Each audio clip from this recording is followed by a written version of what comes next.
Entonces vamos a hablar, hermanos, acerca de lo que es la hermenéutica. Y para poder ir entrando, ¿cierto?, en la materia, yo poco a poco voy a ir explicándoles qué significa ese término y qué viene siendo la hermenéutica, ¿cierto? Entonces, para comenzar, lo primero que tenemos que decir es que el texto sagrado, que ¿dónde está el mío? Ya lo tengo. La palabra del Señor, como ya lo vimos en la otra sección de bibliología, pues contiene todo aquello que nosotros como iglesia debemos observar.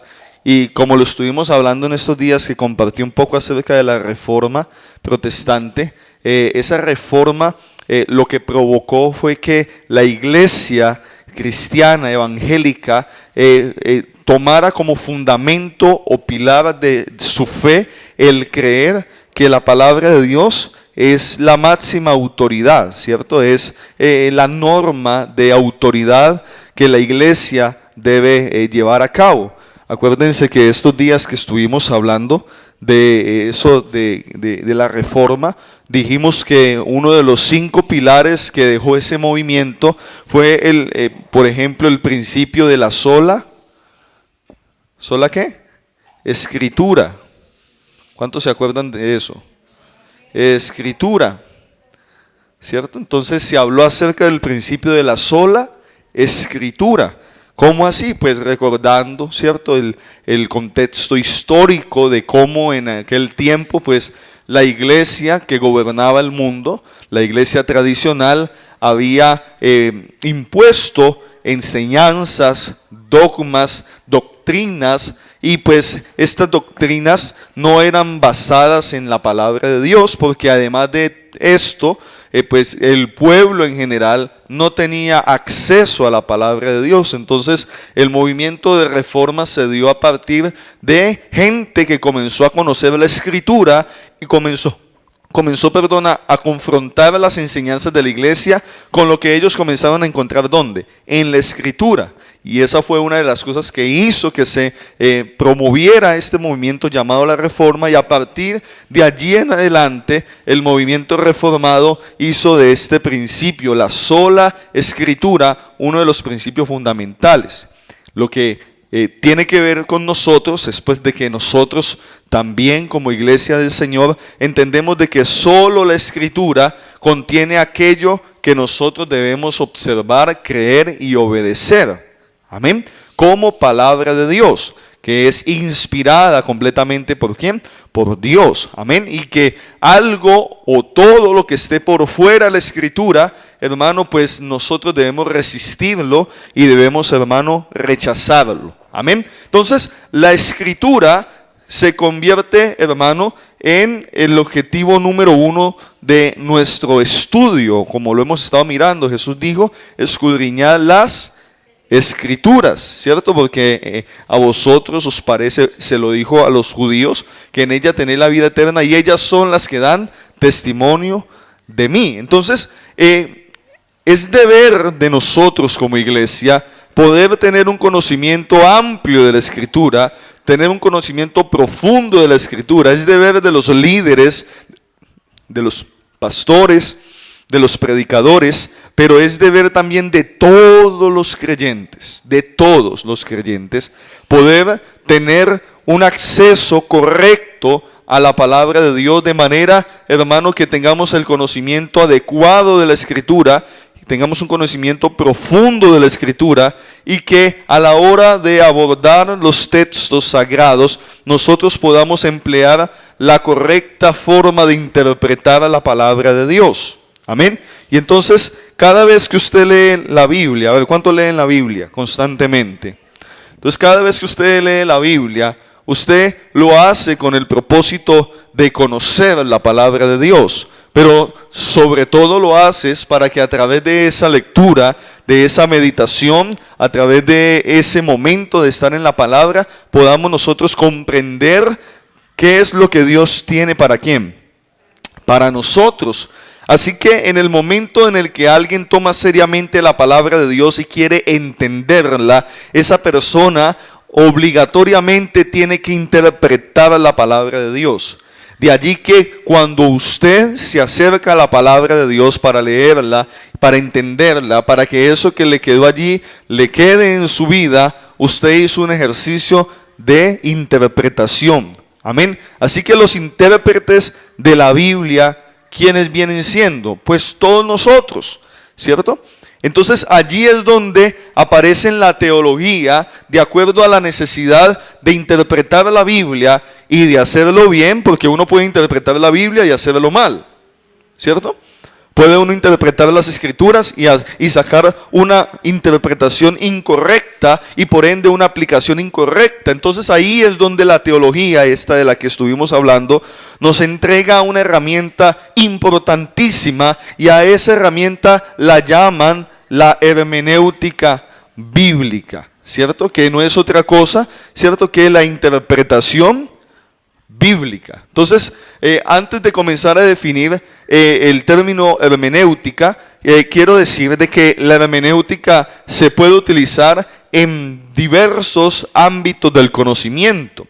Por ejemplo, en las leyes o en la gente que estudia para abogado. ¿Sí? ¿Hay algún estudiante de abogacía? ¿No?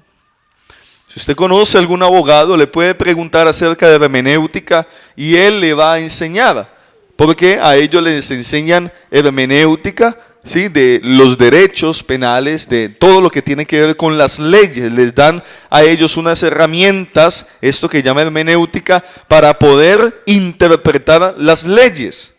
Por ejemplo, si usted compra un código, ¿cierto? Cuando hablamos de los códigos civiles o el código de policía, ¿cierto? Sí saben que hay un código civil, que hay un código de policía, que hay un código penal, ¿sí? Donde están las leyes. Usted lee eso y usted comienza a leer eso y la mayoría de nosotros quedamos como gringos, porque utiliza una serie de términos rarísimos, ¿sí? Entonces esos términos, ¿quiénes realmente los pueden entender? Los que han estudiado hermenéutica legislativa, ¿cierto? Los abogados, ellos leen eso y claramente comprenden y pueden interpretar, ¿cierto? Entonces existe hermenéutica en diversas áreas, y por eso a la que tiene que ver con la Escritura, la teología la ha llamado como hermenéutica bíblica, porque tiene que ver con aquellos métodos, tiene que ver con aquellas herramientas, aquellas cosas que nos da la teología para poder interpretar correctamente un pasaje bíblico y poder darle una interpretación correcta. Quiero enfatizar, hermanos, la necesidad de poder interpretar la Biblia y hacerlo de una manera correcta. Amén. Y entonces, básicamente, de eso es lo que trata la hermenéutica. Por eso es tan importante. Amén. Entonces vamos a entrar, hermanos, en esta hora a comenzar a definir este término de hermenéutica. Este término, la palabra hermenéutica, significa básicamente explicar. Vaya usted anotando ahí. Explicar. Ahora, para este curso voy a cambiar la metodología y voy a comenzar a darle de cada clase, digamos, la próxima semana, la próxima vez que nos veamos, un resumen de lo que nosotros vamos viendo, ¿sí? Entonces, en esta clase usted lo que va a estar haciendo es tomando notas, y al final, la próxima semana, la próxima vez que nos reunamos, yo le estaré dando un resumen. Entonces, la palabra hermenéutica significa, ¿qué le dije? Explicar, o significa interpretar.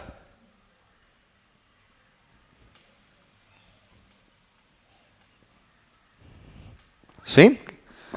¿Qué significa? Ahora, recuerde que este término, bueno, recuerde no porque no se lo he dicho, es un término, como se lo he explicado las otras veces anteriores, proviene del griego, como muchas de las palabras que se utilizan no solamente en la teología, sino también en la misma escritura, ¿cierto que sí? Recordando los idiomas originales en los que se escribe el Nuevo Testamento, encontramos muchos términos que nacen ¿de dónde? Del idioma griego. Entonces la palabra hermenéutica es una palabra griega también, que significa explicar, significa interpretar. Hace referencia al significado de las palabras mediante se expresa un pensamiento, o más bien lo voy a escribir por acá. La hermenéutica tiene que ver con el significado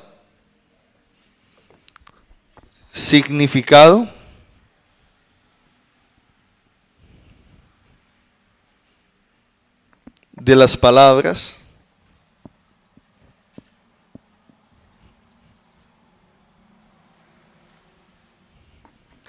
que expresa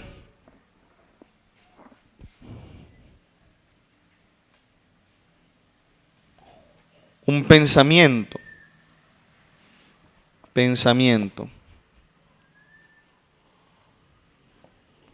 ¿Sí?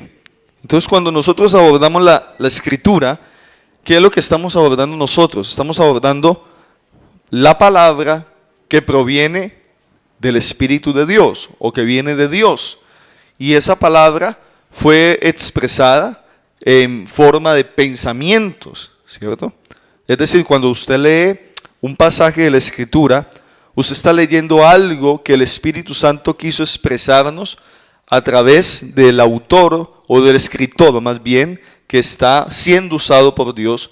Y cuando nosotros leemos lo que el escritor sagrado ha escrito, valga la redundancia, nuestra tarea es poder comprender y poder interpretar qué era lo que el escritor, bajo la inspiración del Espíritu Santo, nos quería ¿qué?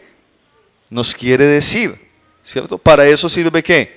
La hermenéutica, con el fin entonces de poder explicar y de poder interpretar el texto sagrado, ¿sí? La hermenéutica nos enseña entonces acerca de la necesidad, hermanos, de explicar y para eso entender e interpretar el texto sagrado de acuerdo al propósito o de acuerdo a lo que el escritor sagrado nos quería decir. El problema de no hacer hermenéutica o el problema de no saber, olvidémonos pues de la palabra hermenéutica, el problema de no interpretar correctamente el texto sagrado es que muchas veces podemos interpretar el texto o lo que quiso decir el escritor o lo que quiso decir aquella persona que habló en la palabra completamente contrario a lo que él quería ¿qué? Decir, ¿cierto? Entonces ahí es donde nosotros necesitamos hacer todo un trabajo muy serio de poder abordar la escritura y llegar al punto de entender qué es lo que el escritor quería decir, qué es lo que el Espíritu Santo a través del escritor quería decir y evitar nosotros argumentar o poner cosas ahí que el escritor no quiso decir. ¿Estamos? ¿Sí? Entonces esa es la importancia de este término. La palabra hermenéutica viene del griego hermeneo. Ya se lo escribo por acá. A ver, ¿dónde está? No lo escribí. Bueno, ya lo vamos a mirar. Ah, ya, sí, aquí lo tengo. Hermeneo.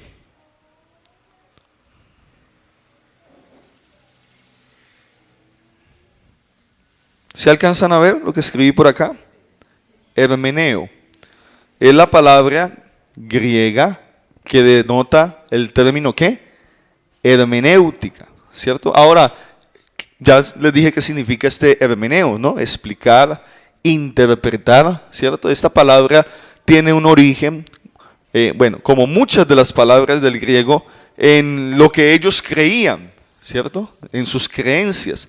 Sus creencias fue lo que muchas veces terminó dando origen a muchas de las palabras, ¿cierto? Entonces, por ejemplo, usted sabe que los griegos tenían una gran cantidad de dioses.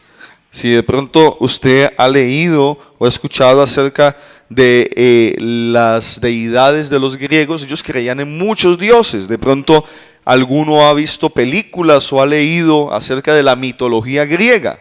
¿Cuántos han leído o han visto películas? ¿Cierto?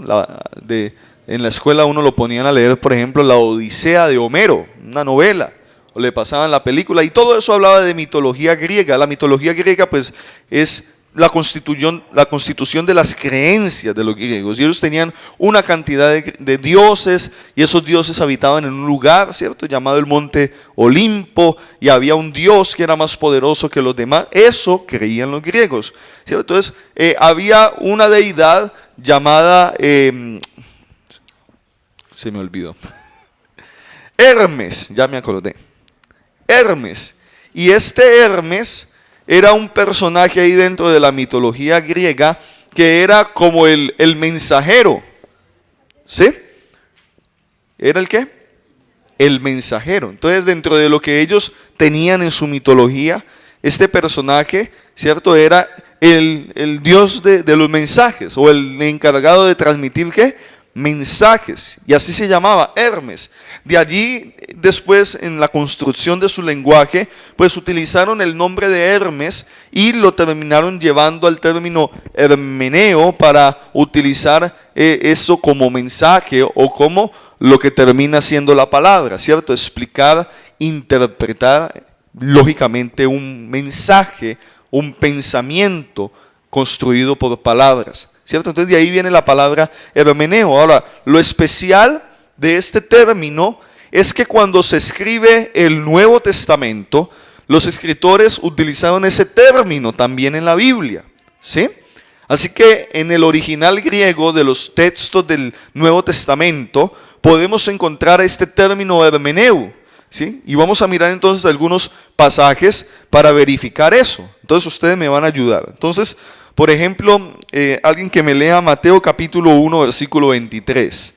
¿Quién dice amén? John Freddy dijo amén. Mateo 1, 23. ¿Sí? También, a ver, Angélica que me miró, Marcos 5, 41. Gloria a Dios. ¿Sí?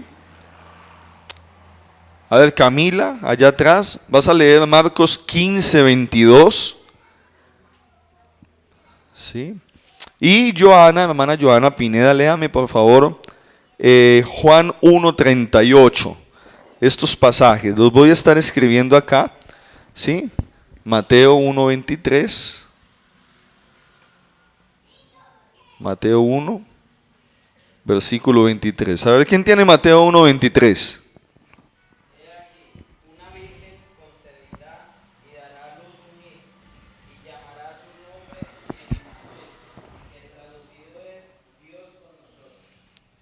Que traducido es,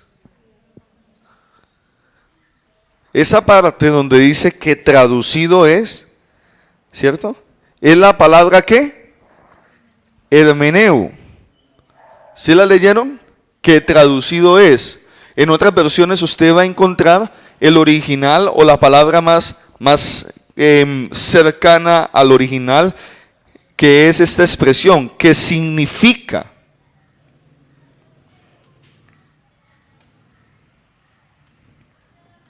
¿Cierto? Entonces ahí está dando el Señor un mensaje diciendo acerca del Salvador, ¿cierto? Y dice que su nombre será llamado ¿cómo? Emmanuel. Y entonces Él explica, Él interpreta qué significa la palabra Emmanuel, ¿cierto? Y dice que traducido es, en otras versiones aparecerá, que significa Dios con nosotros. Ahí en el original griego aparecerá la palabra ahí que significa, o traducido es como la palabra ¿qué? Hermeneu. También en Marcos capítulo número 5, versículo 41. Marcos 5, 41. ¿A quién se lo di? Marcos 5, versículo 41. ¿Quién lo tiene? Angélica.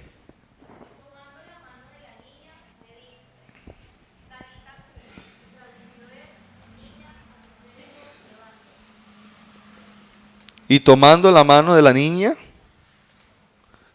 le dijo, Talita Cumi.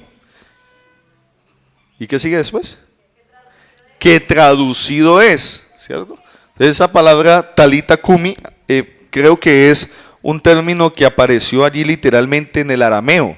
¿Se acuerdan que les conté o estuvimos mirando que el arameo aparece también en algunas porciones del Nuevo Testamento? Entonces ese talita kumi parece una expresión en arameo, y el escritor Marcos está escribiendo, cuando leemos el Evangelio de Marcos está escribiendo a los gentiles, y él le quiere explicarle cosas a los gentiles que no entienden. Entonces los gentiles no entienden seguramente el arameo, y él les explica que ese talita kumi, ¿cuál es la expresión?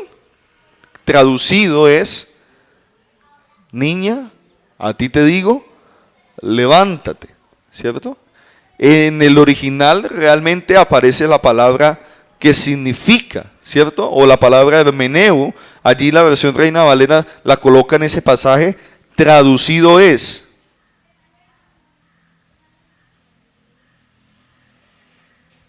Se me está acabando el cosito. ¿Sí? Entonces ahí Marcos está diciendo que cuando Jesús tomó a la niña que era la hija de Jairo, muerta, ¿sí? Y le dijo talita kumi, y Marcos dijo: no, pues si un gentil a los que le voy a mandar este evangelio lee y no entiende esto, entonces le voy a decir que ese talita kumi que Jesús dijo significa, traducido es: niña, a ti te digo, levántate, ¿cierto? Entonces ahí aparece nuevamente el término ¿qué? Hermeneu, ¿cierto? Y eso nos da la idea, es traducir, es explicar, es entender, es interpretar. Talita kumi, arameo, es una expresión del arameo, ¿sí?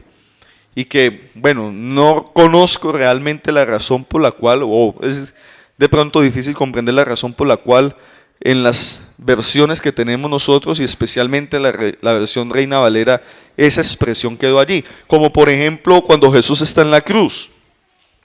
¿Cuál es la expresión que Jesús utiliza que no entendemos de pronto? Dice Elí, Elí, lama sabactani, y ahí aparece el término que significa: Dios mío, ¿por qué me has qué? ¿Qué dice Marcos 15:22? Creo que es ese pasaje. ¿A quién le dije Marcos 15:22? A María Camila. Léelo fuerte, Camila. Bueno. ¿Cierto? Entonces nuevamente le llevaron a un lugar llamado Gólgota, que traducido es lugar. Entonces cuando aparece ese traducido es, ¿cierto? Significa, o qué significa, o la palabra ¿qué? Hermeneu. Entonces está colocando la palabra Gólgota, ¿sí? Que los oyentes no la van a entender, pero el escritor la traduce y explica que ese Gólgota significa lugar de la calavera, ¿cierto? Bueno, otro ejemplo. También en Juan, el último ejemplo, Juan 1:38. Juan 1:38.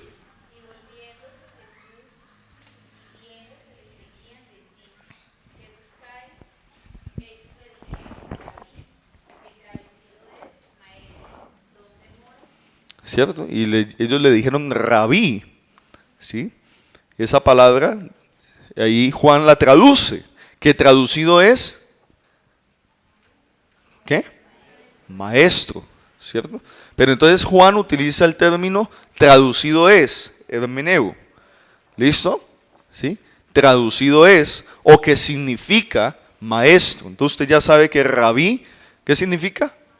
Maestro. Usted ya sabe por ese pasaje que Gólgota significa lugar de la calavera, ¿cierto? Usted ya ese término le explicó que cuando Jesús dijo talita kumi, ¿sí? ¿Qué le estaba diciendo? Niña, a ti te digo, levántate. ¿Podemos nosotros hacer una interpretación diferente de esos pasajes? No, hermanos, no es lo correcto, ¿cierto?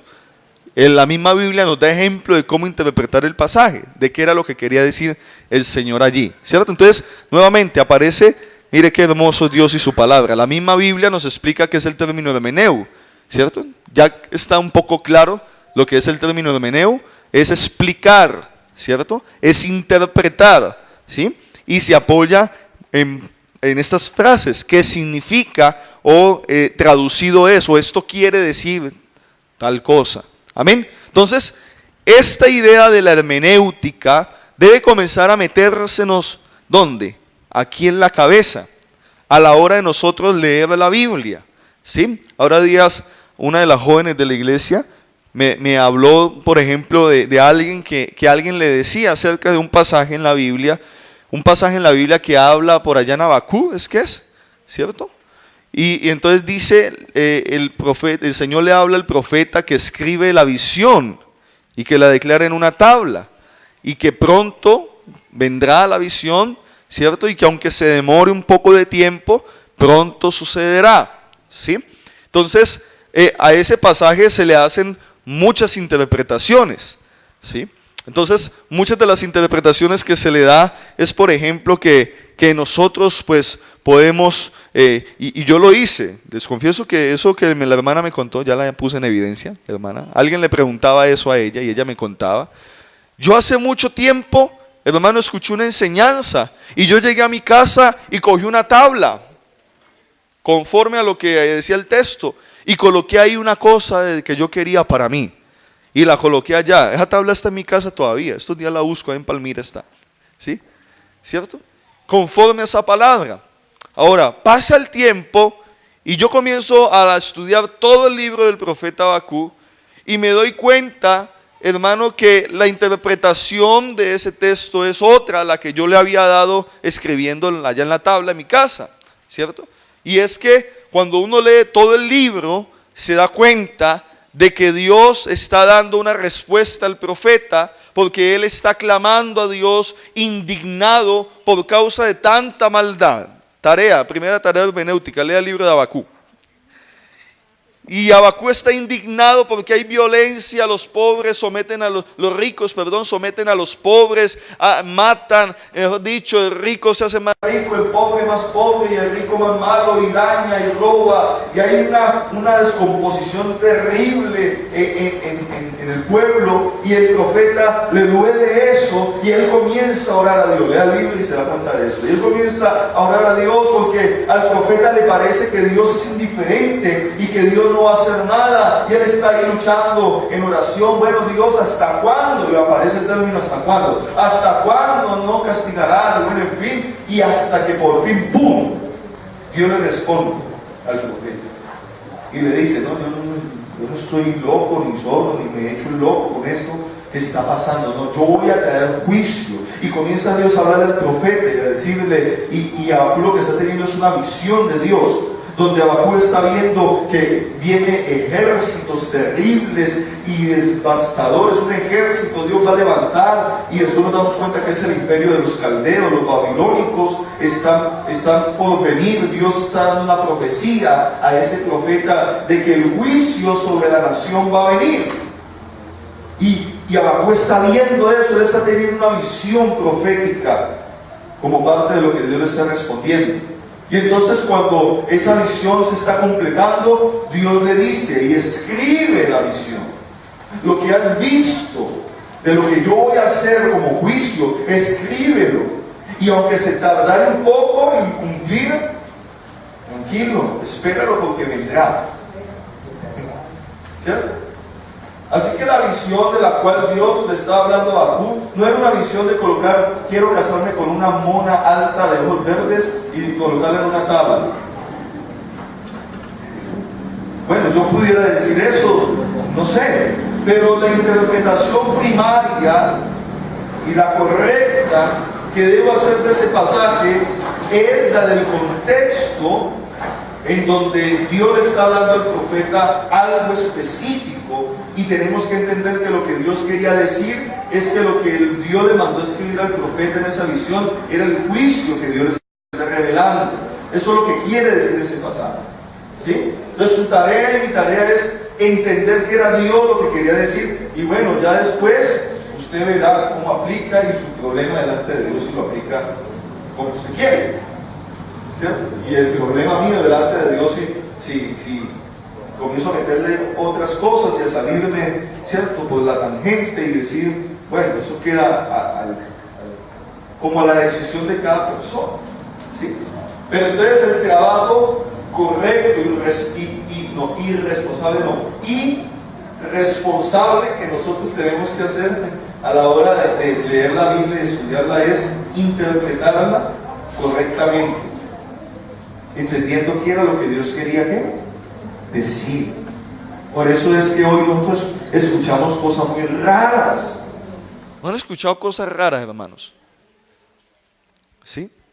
Y hasta nosotros mismos hemos predicado cosas extrañas. ¿Sí?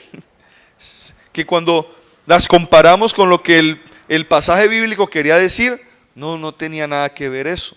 ¿Sí? Entonces ahí es donde está, hermano, la hermenéutica, ¿cierto? El poder entender qué quiere decir eso, ¿sí o no? ¿Qué significa? Y poder conocerlo para poder ¿qué? Para poder explicarlo, ¿sí? Entonces, bueno, ustedes que me oyen predicar, cada predicación es un intento de esto, ¿sí?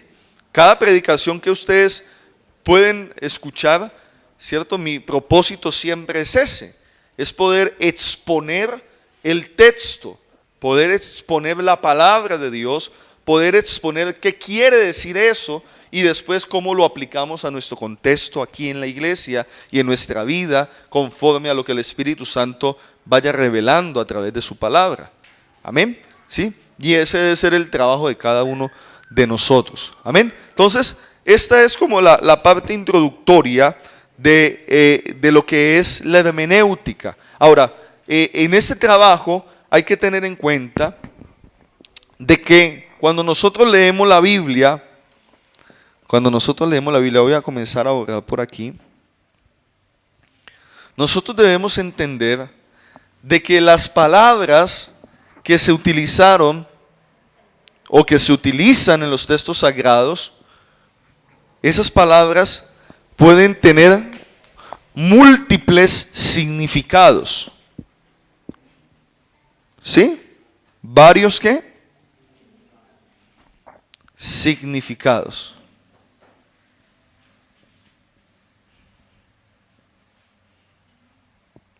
Y es más, en la Biblia leemos, hermanos, de que hay palabras que en una parte tienen una aplicación diferente que en otra, ¿cierto?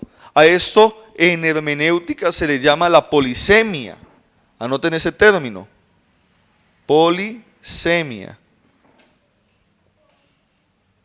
¿Qué es la polisemia? ¿Cierto? De que una palabra puede tener múltiples ¿qué? Significados. ¿Sí? Múltiples significados. Entonces de ahí la importancia, hermanos, de ser cuidadosos para poder interpretar los pasajes bíblicos, porque una palabra puede tener varios significados, o una palabra en nuestro idioma, en el idioma en el que se escribió, tiene varias connotaciones o se utilizan hasta varias palabras. ¿Sí? Entonces voy a explicarlo de la siguiente manera con un ejemplo. El ejemplo de la palabra amor. Amor. ¿Esta palabra aparece en la Biblia? ¿Sí o no? Claro que sí, aparece en la Biblia. Ahora, esa palabra, cuando comenzamos a examinarla en el idioma griego, por ejemplo, en el Nuevo Testamento, que es donde seguramente más aparece la palabra amor, esa palabra se describe de varias formas distintas. Y a su vez, cada forma tiene una palabra distinta, que cuando se traduce al español, solamente colocan una sola, la misma. ¿La palabra qué? Amor. Entonces, por ejemplo, en el griego, el amor se escribe como ágape. ¿Han escuchado este término? Ágape. ¿Sí? Y este término griego ágape significa una sola cosa. Ahí se está refiriendo al amor de quién. Este es el amor de quién. ¿Amor de quién? Amor de Dios. ¿Sí? Esa es la palabra que se utiliza para el amor en su máxima expresión, que es asociado con el amor puro y profundo, que es el amor ¿de quién? De Dios. ¿Estamos? Pero también se utiliza la palabra fileo. Fileo. ¿Sí? Para hablar de amor. ¿Pero de cuál amor? ¿Se acuerdan cuando estos días hablamos de Filadelfia? Y les explicaba que la palabra Filadelfia viene de ese fileo, que significa amor fraternal. ¿Sí? ¿Amor qué?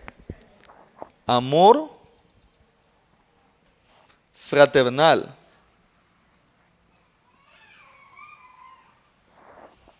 Ese amor fraternal es el amor de hermanos. ¿Sí? ¿El amor de qué? De hermanos. Pero entonces aparece otra palabra de amor en el griego y es la palabra eros. Eros. Y ya cuando hablamos de eros, estamos hablando de un amor, la misma palabra lo dice, ¿cierto? El amor ese erótico. Eros viene de la palabra, erótico viene de la palabra eros. Entonces ahí ya está hablando de un amor romántico, de un amor entre quienes, ¿cierto? Un amor romántico, erótico, ¿sí? Para que lo comprendamos.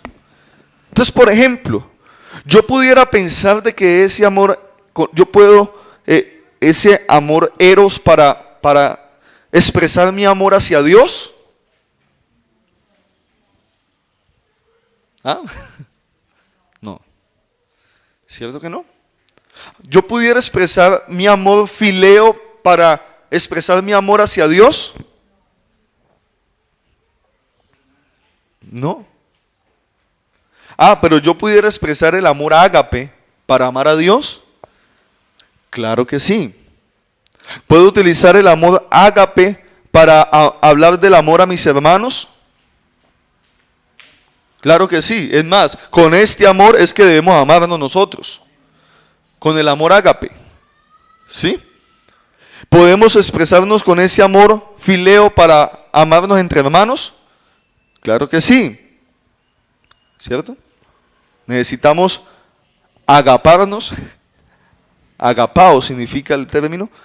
Y el término fileo. ¿Sí? Amor de Dios. ¿Sí? Este amor de Dios es el que yo tengo cuando no te aguanto porque eres insoportable, pero te amo. Solo con el amor de Dios te puedo amar. Así como eres, que no te aguanto y te soporto. Ese amor ágape es el que me permite perdonar al que me ofende. Sin el amor ágape no podemos amar así. Porque es el amor de ¿quién? De Dios, ¿cierto? El amor fileo es el amor aquí entre hermanos, ¿cierto? Ese que nos ayuda a tener coinonía, comunión, ¿sí? Pero el amor eros no lo puedo tener si no vea con ella. ¿Sí? No lo puedo tener sino con ella. Amén.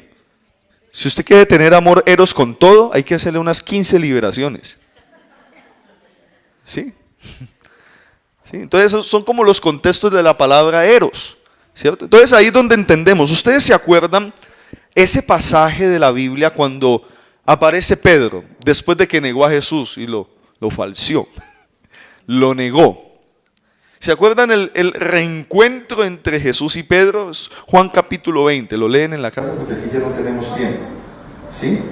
Entonces dice la Biblia que Jesús aparece, bueno, en fin, y le dice a Pedro, Pedro, ¿me amas? ¿Se acuerdan cuántas veces Jesús le preguntó?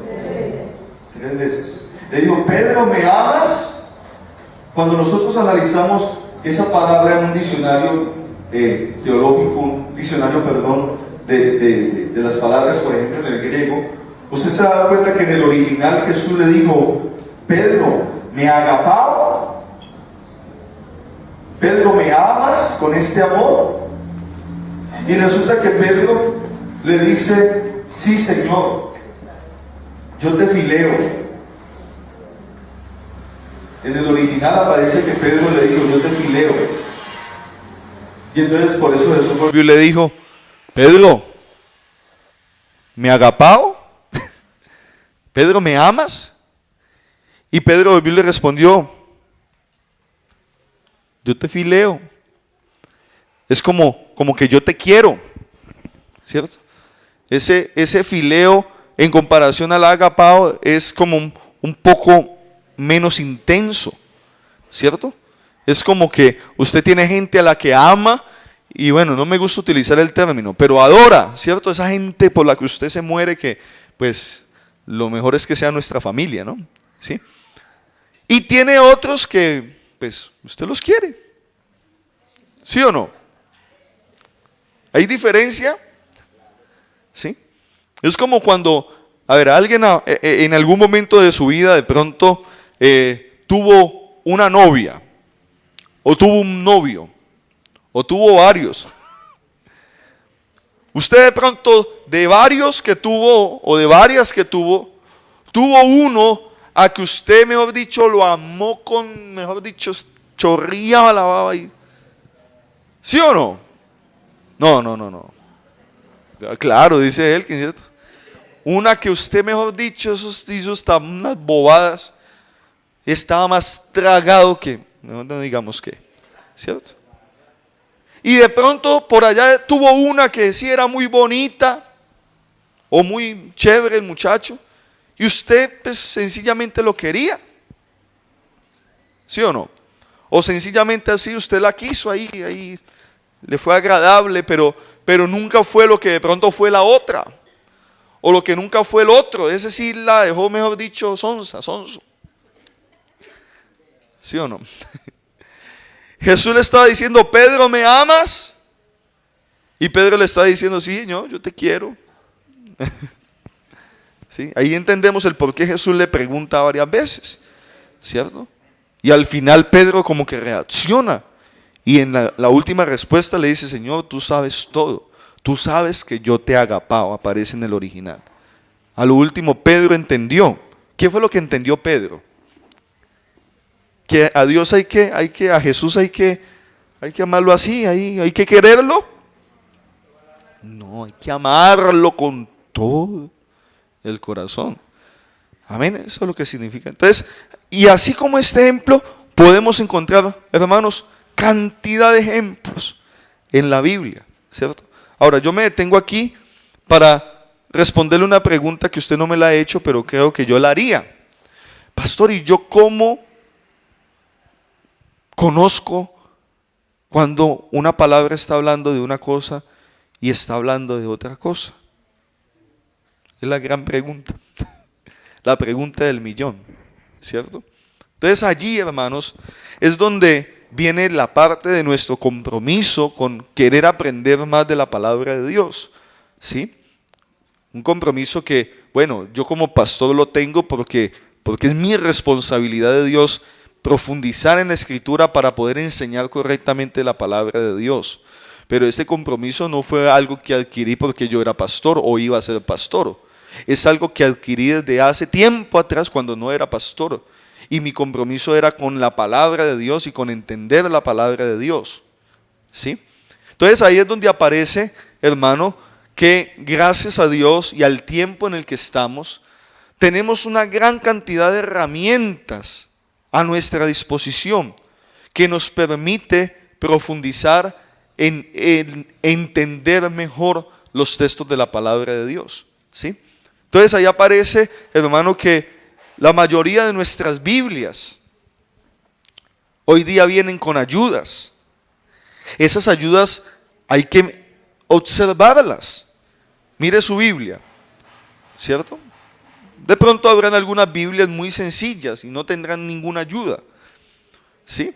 Pero las Biblias hoy nos ofrecen ayudas, notas al pie de página, ¿cierto? Referencias bíblicas en la parte inferior, ¿sí? Que cada vez que usted lee un pasaje, Allí te señala esta parte, abajo tiene una referencia que te envía a otro lugar, y esos dos pasajes bíblicos te van a ayudar a relacionar eso con lo que Dios quería decir, y así usted va a entender. Yendo un poco más allá, encontramos las Biblias de estudio, que son tan importantes y tan útiles hoy día. Y gracias a Dios, hoy, hermano, la teología y la gente que se ha preocupado por difundir el conocimiento bíblico, pues nos ha permitido tener Biblias de estudio en donde se profundiza más acerca de los versículos bíblicos y aparecen notas en la parte inferior, aparecen, hermano, antes de cada libro una introducción que nos habla ampliamente del libro, de su autor, de quién lo escribió, de qué en tiempo se escribió. Es decir, hoy día hay una gran cantidad de herramientas que a veces no las utilizamos teniéndolas ahí, en la Biblia. Hay al final los glosarios, hay concordancias, hay, hermanos, tablas de pesas y medidas, ¿sí? De una cantidad de herramientas las Biblias tienen, aún las más sencillas tienen una cantidad de herramientas. Los mapas. ¿Se ha puesto usted a analizar los mapas? ¿Ah? Tiene que analizar los mapas. En su mente, hermano, en su mente debe haber un mapa de Israel. Aquí en la mente yo lo tengo dibujado, ¿cómo es? Usted también debe tenerlo ahí dibujado en su mente, un mapa, ¿sí? Y cuando usted lee allí la Biblia, cuando la abre, y que la mayoría de Biblias tiene un mapa, usted lo ve y usted lo debe entender, debe aprender a mirar esos mapas, porque todo eso son ayudas. Por eso es que yo le vengo diciendo desde hace tiempo, la Biblia, eso no es para abrirla y ahí leer y pum, cerrarnos e irnos. No. Se demanda que le invertamos un poquito más de tiempo, ¿cierto? De cuidado, de estudio, ¿sí? Gracias a Dios hoy tenemos. Y entonces ya, si queremos ir un poco más allá, ¿cierto? Ya tenemos los comentarios bíblicos. Mira, un comentario bíblico, usted va a una librería y le vale un poco de plata. Es carísimo. Pero hoy, hermano, usted lo encuentra por internet. Y usted puede descargar un comentario bíblico y tenerlo en su computador. Hoy día tiene todo el mundo un computador. Hoy encontramos bibliotecas cristianas. Usted las puede meter a su computador, a su tableta, a su celular y allí leer lo que comentaristas bíblicos comentan, valga la redundancia, de cada pasaje bíblico. Y usted lo puede comprender, ¿sí? Los comentaristas bíblicos, hermanos, son gente que ha estudiado profundamente la teología, que han hecho maestrías, que son doctores en historia, en todos los temas, y pueden dar comentarios acerca de los pasajes bíblicos para ampliar la idea de qué es lo que pasa con cada texto de la palabra de Dios, hermano. Y esta es una tarea que, aunque parezca tarea de la vida de un pastor, porque eso es lo que tenemos que hacer los pastores. ¿Sí? Hay gente que piensa, no todos, ¿no? Yo sé que no todos. Hay gente que piensa que el pastor no hace nada. ¿Sí? Pero cada exposición bíblica tiene detrás, hermano, un trabajo, una tarea de ser responsables para poder exponer correctamente el pasaje bíblico y la enseñanza de Dios. ¿Sí? Entonces, tenemos diccionarios bíblicos, diccionarios teológicos, ¿sí? Todas estas herramientas, concordancias temáticas. Hoy encontramos concordancias en donde tú puedes encontrar las palabras en el idioma original y entender su significado. El poder utilizar, hermanos, versiones diferentes de las Escrituras. Hoy día hay una gran diversidad de versiones de las Escrituras. Pastor, tengo que comprar. No, vuelvo y te digo, hermano, gracias a Dios, hoy el internet, ¿sí? Tiene toda esa herramienta. Usted busca versiones de la Biblia y ahí aparecen, usted las encuentra y usted comienza a comparar el mismo versículo con lo que tradujo esta otra versión de la Biblia y le amplía la idea y puedes entender más correctamente que la palabra de Dios. Todo eso es hermenéutica. Ay, hijo tan duro, pastor. No, cuando usted ama la palabra de Dios, eso se va a convertir en algo habitual para usted. Se va a convertir en que no nos vamos a quedar en leer el pasaje y ya, sino que yo quiero sacarle todo el provecho, sacarle todo lo que quiere decir ese pasaje, todo lo que quiere decirme ese libro de la Biblia, ese capítulo de la Biblia, e ir más allá. ¿Cuántos dicen amén? ¿Cierto? Entonces tenemos una cantidad de herramientas, ¿sí? Si alguien se interesa, hermano, mire, yo en mi computador tengo comentarios, tengo diccionarios, tengo cosas que pueden ser útiles para poder profundizar un poco más en el conocimiento de la palabra de Dios. Amén. Entonces, no quiero que usted se asuste, ¿cierto? Porque entonces, ay, esto tan duro y esto, no. Mi propósito no es profundizar, solamente es poder brindarle herramientas básicas que nos permita al momento de leer la Biblia, pues no pasar así por encima y ya, sino poder darnos a la tarea de encontrar. Y a veces, hermano, mire, a veces ni siquiera tenemos que ir a coger un libro, un diccionario, otra cosa por fuera, la misma Biblia, sino que hay que dejar el afán y a veces la pereza y tal vez devolvernos un capítulo, 2 capítulos, 3 capítulos, 2 libros, 3 libros y el mismo libro o los libros anteriores o el mismo capítulo o los capítulos anteriores nos dan una cantidad de información para entender mejor la palabra de Dios. Amén. Si usted dice, ay, yo no quiero tanta cosa y tanto, no, entonces seamos estudiantes de la Biblia, ¿cierto? De una manera general.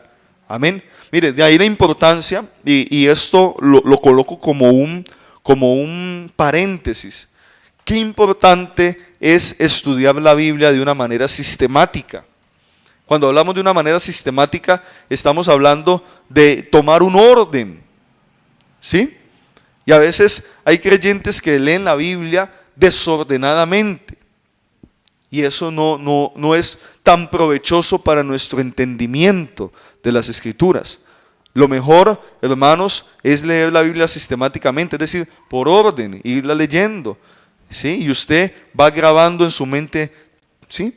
Cuando tomas, por ejemplo, desde el libro de Josué y comienzas a leer el periodo de los jueces y comienzas a leer a Samuel y comienzas a leer Reyes y Crónicas y terminas por allá con Esdras y Nehemías, ya tienes metida en tu cabeza toda la historia de Israel en el Antiguo Testamento.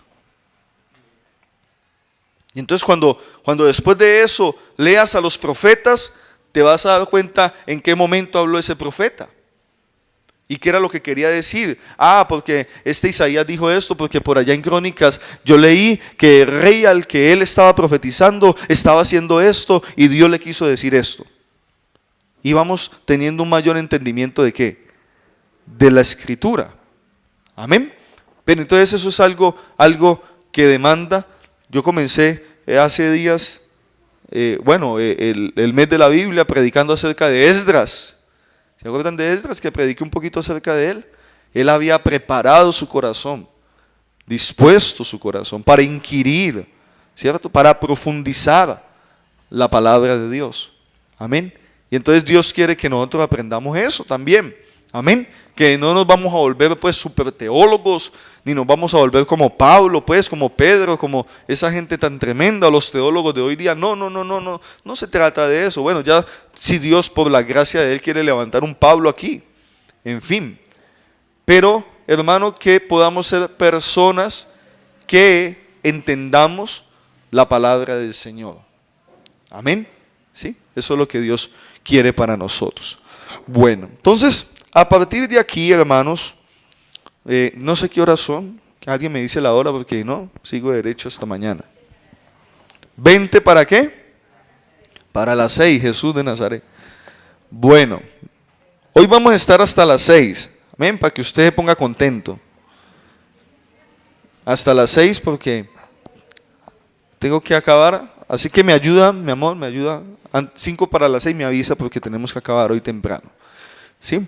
Entonces, hermanos, hoy solamente alcanzé a dar una explicación de lo que es hermenéutica. Espero que que haya quedado un poquito claro, ¿cierto? ¿Sí? Y la importancia de la hermenéutica, ¿sí? Y entonces este curso lo vamos a llevar a cabo, hermanos, mirando, 4 aspectos fundamentales de la hermenéutica, ¿cierto? Y quiero que usted los anote porque aquí vamos a estar, hermano, trabajando, ¿cierto? Entonces, número 1, vamos a estar hablando acerca de los contextos.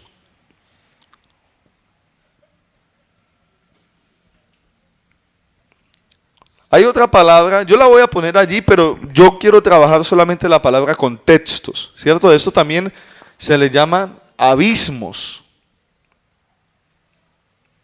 Después se lo explicaré.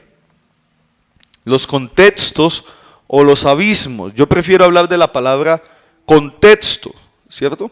Es decir, para poder nosotros dar una interpretación correcta de las Escrituras, necesitamos conocer los diversos contextos en los que los sucesos y el tiempo en el que se escribió aquel pasaje estaba, hermano, sucediendo. ¿Qué estaba sucediendo en varios contextos?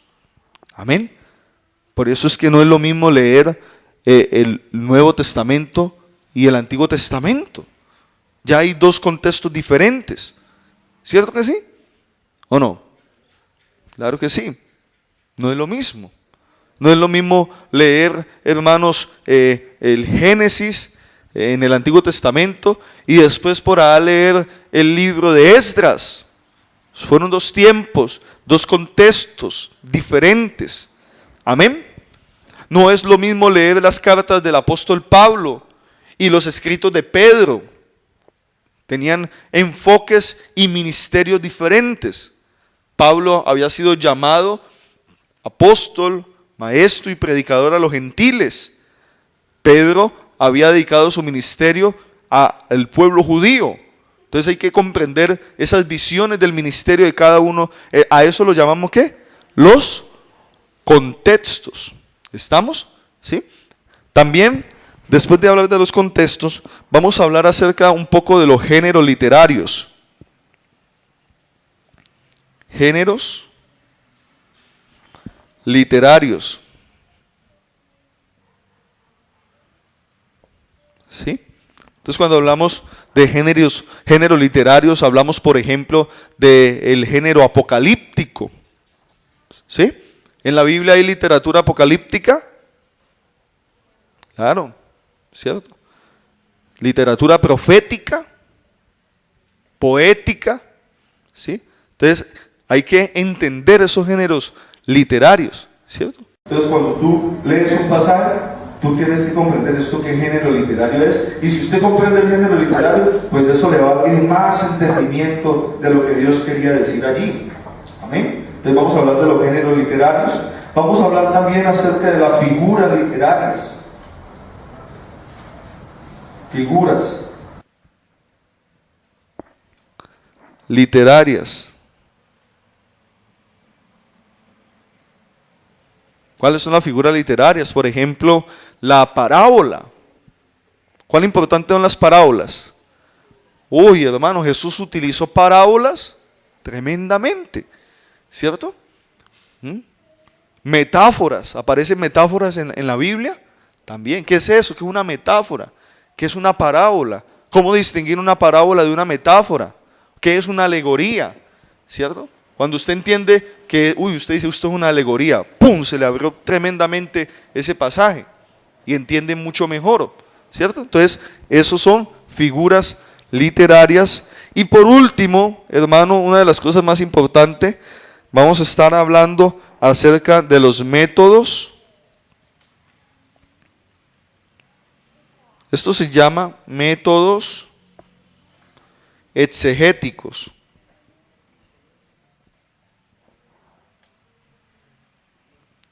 Exegéticos o sencillamente métodos de interpretación, ¿cierto? Métodos. ¿Cuáles son los métodos que existen y cuál de ellos son los más apropiados que hay? ¿Cierto? Entonces, uno de los ejercicios más importantes, y mire, este curso tiene 2 propósitos. Número uno, yo se lo dije desde el principio, dar herramientas a todos los participantes del curso para poder interpretar y conocer mejor la Biblia. ¿Cierto? Y número dos, dar esas mismas herramientas a aquellos a quienes Dios ha llamado dentro de la iglesia como maestros y predicadores, que lo estén desarrollando en este momento o que en el futuro lo vayan a hacer. Amén. Mire, hermanos, yo voy a ir terminando porque ya no alcanzo a explicar lo de los contextos en esta hora, pero Dios en su misericordia se mueve con uno, ¿sí? Y digamos en el caso personal, yo conocí al Señor y yo he contado a veces mi testimonio de cómo el día o el momento mismo en donde yo fui llamado por Jesús a recibirle, a convertirme, a arrepentirme, y yo sé el día y el momento en que Él me hizo nacer de nuevo. Desde el primer día yo sentí el llamado de Dios para servirle y para predicar su palabra, desde el primer día, teniendo yo 15 años de edad, siendo un adolescente.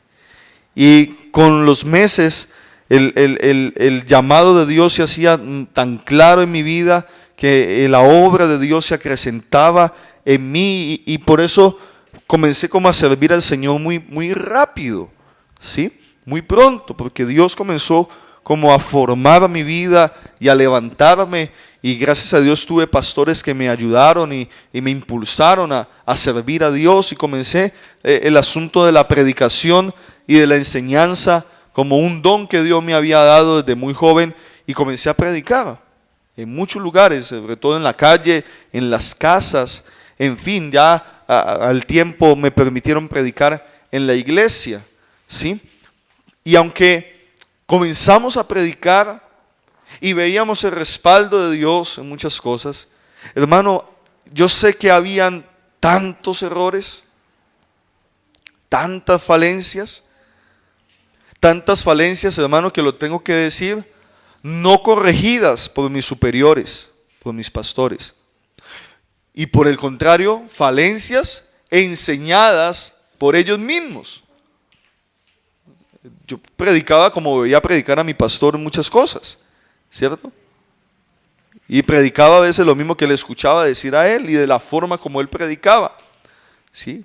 Pero resulta que tristemente pues no había en ocasiones un fundamento verdadero de esto que estamos hablando, ¿cierto?